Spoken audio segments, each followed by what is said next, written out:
ঈদের দিন আসলে আপনি আপনার ওয়াইফকে মাস্ট একটা বিগ অ্যামাউন্টে সালামি দিবেন। অনেক স্বামী আছে দেখবেন সবার বেলায় তার পকেট ভর্তি টাকা বের হয়, আর বইয়ের বেলা আসলে স্বামী হারকিপটা হয়ে যায়। স্বামী আছে না নাই?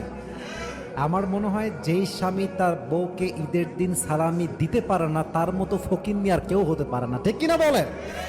অনেক স্বামী আছে দেখবেন 200 টাকা 500 টাকা সালামি দেয়। আমার মনে হয় যে ঈদের দিন প্রত্যেকটা স্ত্রীর জন্য সর্বনিম্ন ঈদ সালামি হওয়া দরকার 1000 টাকা, ঠিক না?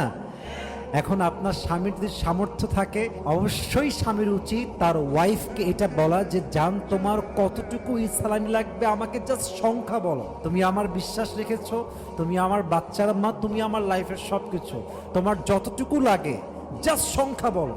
তোমার যা লাগবে আমার সামর্থ্য অনুযায়ী আমি অবশ্যই দেওয়ার চেষ্টা করব, ঠিক কিনা বলেন? আল্লাহ প্রত্যেকটা স্বামীকে আমল করার তৌফিক দান করুক, পড়েন সবাই আমিন।